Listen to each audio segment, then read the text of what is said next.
There are so many games on Nintendo Switch and mobile devices. And with the age of the Switch and the convenience of smartphones, I'm curious to know the true difference between these two platforms. So in this video, I want to look at the same game on the Nintendo Switch and mobile and compare them to see if they're completely different games, which one's a better value, and of course, which one I prefer. What better game to look at than the best-selling game of all time, Minecraft? Minecraft has been out on mobile devices for a long time. It started with a pretty tame Pocket Edition that in my childhood, I had way too much access to. Myself, and I'm sure a lot of people watching this have bought this. It was an entire Minecraft experience in your pocket. At the Pocket Edition's launch, it was a heavily dialed back version compared to the PC versions and even the console ports at the time. But fast forward to today, and this is the same game that's available on every single console and PC. This is the new Bedrock Edition, which allows anyone to play the game regardless of the system they're on. So with that being said, the Switch also plays this exact same version. So booting this game up on mobile, the first thing it tells me is about the performance optimization. Now, if you've seen on this channel, you know I talk a lot about Nintendo Switch games performance.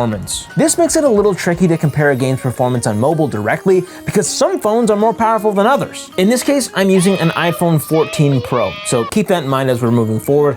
This phone is like 2 years old and this Switch is 8 years old. There's going to be a power difference even though the Switch is bigger, I know, trust me. But keep that in mind because most of your phones watching this are under 8 years old, I'm sure. And if they're not, you probably need a new phone. In my case, I play with a 17 chunk difference. Now, keep in mind, the Nintendo Switch can only render 8 chunks at a time. Already we're seeing the graphical optimization on the phone. And yes, the first thing I noticed compared to the Nintendo Switch is that this game runs much smoother. Not only that, but the resolution is higher, it renders more chunks, and it doesn't flinch during the tried and true TNT test. On top of that, the game is running at 120 frames per second, which is literally impossible on the Switch. Now, as I said, my phone is different, but it's not all sunshine and rainbows. There are still some major pros to the Nintendo Switch version that the mobile version just doesn't have. While the mobile version is much better performance-wise, the controls are seriously lacking, and that's because I'm using touchscreen. Now, before I get a bunch of commenters, yes, I know, I can connect an external controller to my phone. In this case, I wanted to look at the absolute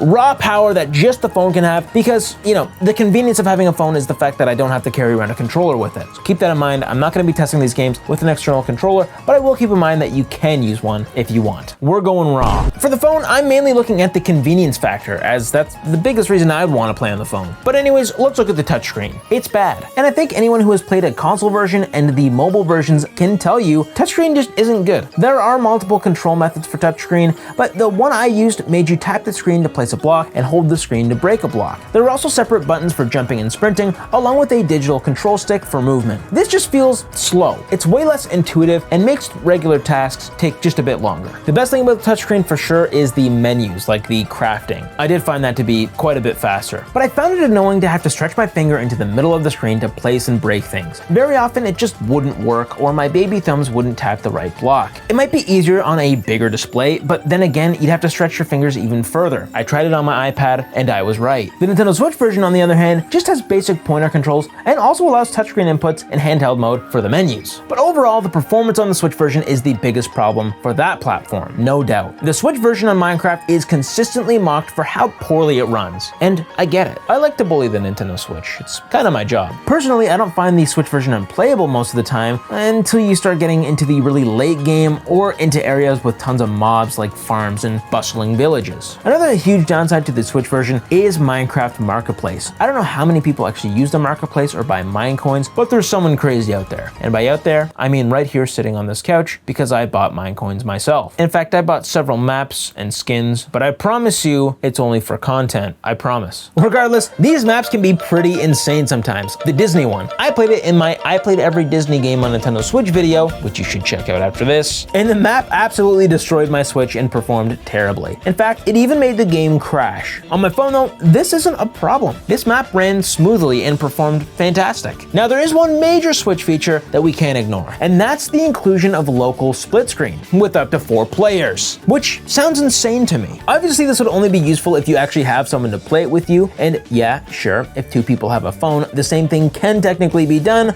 but there's just something about local split screen that I like. It's also really great for kids who don't have smartphones yet, you know, iPad kids. So is Minecraft better on mobile or Switch? Well, if you you care about performance and graphics, the mobile version takes the win here, especially if you have an external controller to play it with. And I think the biggest kicker here is the price of both games. The mobile version is only $10, while the console version is $30, 3 times the price. And honestly, it's just not worth that when you compare these two games. The console version does have a physical release, which I can appreciate, but when it comes to value and overall performance, mobile wins this one. Next! Stardew Valley. And yes, before you start saying these aren't mobile games, these are mobile games. These are all on my iPhone, these are all on Switch, so I compare these. This is a great pixel art farming simulator with some fantastic NPC interactions sprinkled throughout. While I haven't played this game a ton, I really appreciate it for what it is. Now, I never actually realized that this game was even available on mobile, so it's gonna be interesting to see how it plays, if it's different at all. After booting it up and starting a new farm, yeah, it looks identical to the Switch version, aside from some obvious UI changes. First off, the mobile version has the tools lined up on the side of the screen, ready for you to equip and use. Convenient? Sure. The default controls though, they're definitely weird. You tap the screen to move, and wherever you tap is where the character goes. This same mechanic applies to interacting with elements like rocks. You have to click the rock to destroy it. Thankfully, you can switch to a basic joystick and button control setup, so that was close. Crisis averted. After doing a bit of research, it turns out these two versions of the game are pretty similar. But there's one feature that makes the Switch version the obvious go-to, in my opinion. And if you know me,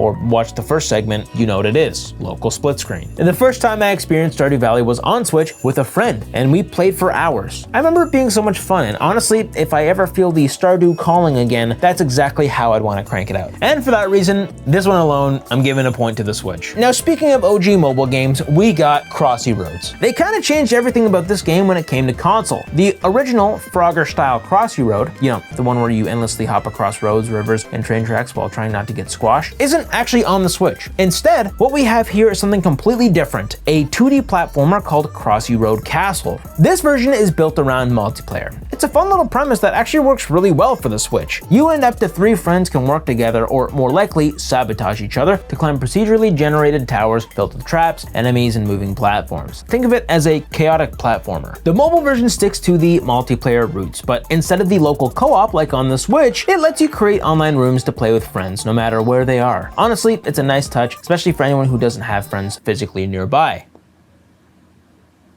The mobile version also has a feature I absolutely love. You can play it with your phone held vertically. That's a complete game changer, and not something you often see when it can also be played on Switch. It sounds like a small thing, but it makes a big difference. Playing a game like this in portrait mode just feels natural on mobile. It's compact, easy to manage, and way more convenient if you're using touchscreen controls. And let's not forget about the elephant in the room, the price. The mobile version costs significantly less than the Switch version. In fact, if you have an Apple Arcade subscription, you can play it at no additional cost. Compare that to the $15 or so you'll shell out for the Switch version, and it's not hard to see why the mobile version takes the win here. That said, there's still something charming about playing Crusty Road Castle on the Switch. The local multiplayer setup is perfect for a family game night or messing around with friends. Plus, it's nice to have physical controls. Touchscreen only gameplay can get old fast, but even with those advantages, the mobile version just feels more accessible and better tailored to its platform. So yes, as much as I love the Switch, I've got to hand this one to mobile. Between the vertical gameplay, the seamless online multiplayer, and the fact it's way cheaper, the mobile version just does it better. The next one is a game I've been wanting to talk about for a while, and that's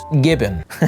That's a funny name. I saw this in a Nintendo Direct ages ago, and right away it caught my attention. The art style was so unique, and the gameplay looked like it had a pretty addicting loop. Naturally, I was intrigued, but when I checked the price on the Switch version, it was like $20 more expensive than the mobile version. So back in the day, I did what any sensible person would do, and I bought it on my phone instead, which surprises me. I'm not normally sensible. I did that mainly because it was cheaper, and I heard whispers that the Switch version had some spooky wooky performance issues. Fast forward to today, and I decided to bite the bullet and buy the Switch version, and it was on sale, so I'm fine with it. And I wanted to see if the Switch version was actually better, and guess what? It was practically the same experience. The only noticeable difference is the controls. On the Switch, you've got physical buttons, which might be a selling point for some people. In this case, not me, because it's just tapping. It's honestly not that big of a deal at all. The touchscreen controls on mobile work just fine, and I never felt like I was missing out on anything. Now, as for performance, I had no issues on my phone back when I first played it. It ran smooth as butter, and I could swing through the trees without a care in the world. On the Switch, I did notice some occasional frame dips here and there, but overall, the game ran fairly smoothly at 60 frames per second. So yeah, the performance isn't really the deciding factor here, like I thought it would be. As for the gameplay itself, it's fun. Swinging through these treetops as a gibbon feels fluid and satisfying, and the environmental storytelling is surprisingly touching. It's a quick game that's easy to pick up. But here's the thing, the mobile version is just a much better deal. Once again, if you're already subscribed to Apple Arcade, you get a full gibbon experience without the hefty price tag, sometimes if the game's not on sale, and the game feels perfectly at home on a mobile device. So while both versions are fine and perfectly playable, I'll give the edge to mobile. It's cheaper, just as smooth, and you don't have to worry about dropping $20 extra for the exact same experience. Anyways, mobile wins here. Disney Dreamlight Valley. Ah yes, another farming simulator. I love these. Once again, the mobile version is largely the same game as the Nintendo Switch. The big difference here is that if you download it from the Apple Arcade, it removes all the microtransactions and the Star Path Battle Pass system thing. Now, I'll be honest, I never really used those when I played it in the first place, but I know that it's a selling point for some people. When I heard about the mobile version, I had high hopes for better performance, because let's be real, if you played this game on Nintendo Switch, then yikes. The graphics and the performance is painful at times. So did the mobile version deliver? Kinda. It's better, I'll give it that, but for some reason, they can't seem to figure it out. My iPhone is way more powerful than the Switch, and yet the game still chugs every once in a while. It's noticeable, but at least it's not as bad as the Switch version. Now let's talk about the controls. There's a virtual control stick on mobile, and that's about it. It's not that big of a deal. But which version is better? Surprisingly, I'd say the Nintendo Switch version wins this one. Why? Well, even though I'm personally not into microtransactions or battle passes unless it's Fortnite, for those who do care about that stuff, having it all here on the Switch is a big plus. And the Switch version also has cross progression with other platforms, and that's huge. This means I can load up my Disney Dreamlight Valley world on other consoles as well, not just the Switch. The mobile version doesn't offer that, and that's a big miss for me, especially if you decide in the future you don't want to play on Switch and you would prefer like a PlayStation or something. Then there you go. Performance issue solved, and you still get all the content and all your progress. Yes, the Nintendo Switch is more expensive, but if you're really into the game, it's probably worth it. And if you're a Disney fan at all, you're probably also used to the expense. Have you been to Disney World? You get all the content, the ability to play across multiple platforms, and of course, this sweet option to dock your Switch and play on the big screen. Nothing beats harvesting crops while Goofy stares into your soul in HD. And by the way, are you liking this video so far? Well, let me tell you how you can get even more involved in these videos. By becoming a member, you can get your name featured at the end of every video, access to behind-the-scenes exclusive content, and even play games with me in live streams. You also get a fun little banner and fun little custom emojis to show you're a true Vandy. It's a great way to support the channel and be part of the community, and also you get to chat with me in a private Discord server. So click join and hit the first link in the description and become a Vandy today. Now back to the video. Now we have another Disney game that's also on mobile, Disney Speedstorm. This is a free-to-play racing game that I actually like. It's actually kind of making me blush. This is a high-speed, graphically advanced game that genuinely impresses me. Even on the Nintendo Switch, I sometimes forget I'm playing on a Switch because of how great it looks. Graphically, it's fantastic for a Switch game. The lighting, the effects, the overall polish, it's all here. Yes, the game runs at 30 frames per second, but it easily makes up for that with stunning visuals. Seriously, for a Switch game, this is top tier. But visuals aren't everything. What about the gameplay? Well, it's a solid kart racer that I really enjoy. The mechanics, especially drifting and the item usage, feels fresh and addictive. I'd even go as far as to say it feels more exciting than Nintendo's over 10-year-old Mario Kart 8 Deluxe. Yes, I said it, come at me. I'm just thirsty for a new Mario Kart game, please. Now, it's not all sunshines and rainbows. The game's monetization is, let's call it, confusing. Between the passes, the microtransactions, and whatever else they've crammed in there, it can get a bit overwhelming. And if you're curious, I dive deeper into this game, once again, where I play every Disney game on Nintendo Switch. Anyways, gameplay-wise on the Switch, I like it. It's a good one. Now, how does it stack up on mobile? Honestly, it's even better. On my iPhone, the performance is superior, and the resolution and effects are sharper and more refined. I can't confirm for sure, but it feels like it's running at 60 frames per second, maybe even 120. Either way, it's a smooth guy. But the overall experience between the two platforms is pretty much identical, aside from the one big difference, the touchscreen controls. Now, let's talk about the touchscreen controls. They took me a while to get used to, but after I played it for a bit, they were fine. They're not perfect, because touchscreen controls rarely are, but once you adjust, they're serviceable for a racing game like this. Plus, if you really want to level up the mobile experience, you can pair it with a backbone controller, which basically turns your phone into a handheld console. Though as we've discussed, that's not really what we're talking about. We don't count that. So, which version is better? Honestly, I'm split on this one. The Switch version has split screen multiplayer and the option to dock it and play on the big screen, which is a huge plus, but the convenience of playing on my phone combined with the enhanced performance and graphics makes me lean towards the iPhone. Now, if we're really counting our eggs here, whatever that means, I think the Steam Deck version is the best. At the end of the day, they're both free, so pick whatever you want. It's also cross progression on every platform, so that's good. For this one, it's a toss-up. It depends whether you value performance and portability or couch co-op and docking, so I actually don't know. Let's just say it's better on mobile. Sticking with racing games, let's talk about Sonic Racing, because this one is actually insane. There are a surprising number of Sonic Racing games, and this is just another one to add to the list. Now you might be thinking, this is just a standard Sonic Racing game, because unlike the Switch version, this one isn't called Team Sonic Racing, it's just Sonic Racing, and that might make you think it's a completely different game. But what really stood out to me is how similar these two games are. They reused so many assets from the console version. When you compare the two, they're completely different in terms of controls and gameplay, but the similarities are hard to ignore. The tracks are nearly identical, the music is the same, and a lot of the images and UI elements are reused. Even the entire team-based premise is largely the same in both versions. And don't forget about the box art. They're literally using the Team Sonic Racing box art from the Switch. Clearly, these two games were either developed around the same time or heavily inspired by each other. This is something we don't see much anymore. Back in my childhood, companies, including Sega, often would create entirely different games for different platforms, like the Wii U and the 3DS. I'm thinking of like Sonic Boom. Those were completely different games. It's kind of nostalgic to see that approach here, even if it's just a hint of what we used to get. So, all that being said, what's the difference and which one's better? When it comes to the graphics, the Switch takes the cake. The textures are sharper, the lighting is more dynamic, and the track designs just feel more polished and immersive. The game looks and feels more beefy overall. And yes, the graphics are better on Switch.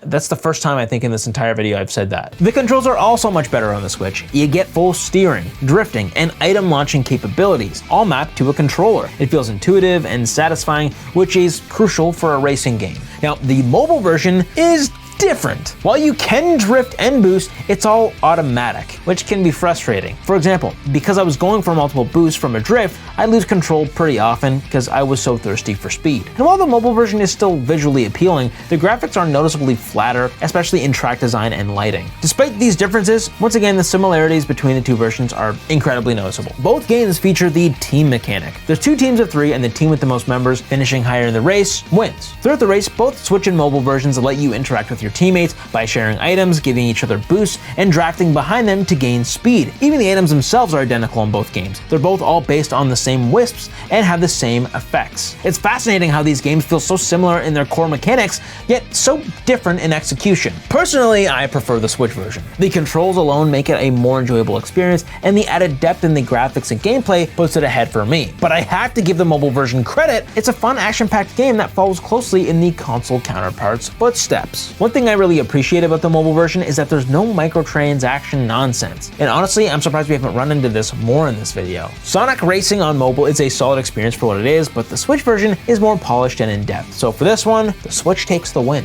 Now let's look at SpongeBob SquarePants Crusty Cookoff. This looks like another mobile game ported to the Switch, and a game that might seem kinda boring. This is a tycoon. I love tycoons. But I was surprised because I actually really liked this game the first few hours I spent playing it on Switch. But which version is better? The mobile version or the Switch version? What's the difference? The mobile version is the most mobile-y game I think I've even talked about. And things in the mobile version of this game are what I expected for pretty much every game. At its core, Crusty Cookoff is a cooking simulator. You manage a kitchen where you can whip up pancakes, Krabby Patties, and other Bikini Bottom favorites. Customers show up with specific orders, and it's your job to prepare and serve them as as quickly as possible. For example, a customer might ask for pancakes with pink jelly. If you haven't already cooked a pancake to slap jelly on, you're in trouble. There's also a drink station to juggle, which keeps things fast-paced and chaotic in the best way. As you serve customers, you'll earn money that can be spent upgrading your kitchen. These upgrades improve cooking speed, increase food capacity, and even boost the quality of your dishes so that they earn more money per serving. By the later levels, you're in a groove, speedrunning orders with satisfying rhythm and efficiency. I was talking about the Switch version there, just letting you know. Let's start with the controls because this is where the Switch version shines. On mobile, you're limited to touchscreen controls. Every task requires individual taps, tapping to cook, tapping to plate, tapping to serve. It's functional, but feels slower and more cumbersome. On the Switch, everything is mapped to buttons. Once you get used to the layout, it's all muscle memory. Serving combos becomes second nature, and the game flows much faster. The Joy-Cons genuinely enhance the gameplay, making it feel more responsive and engaging than the mobile version. Here's where things start to get a little mobile-y. The mobile version is free, unlike the Switch version, which is like $20. And you quickly realize that in the mobile version, how they make money: microtransactions and ads. Upgrades in the mobile game require real-time waiting, unless you spend gems to speed things up. How much are gems, you ask? Well, just over $100 for the largest bundle. In contrast, the Switch version eliminates these gimmicks entirely. When you upgrade your kitchen on the Switch, the changes are instant. No timers, no gems, no waiting. This alone makes the Switch version feel more like a proper game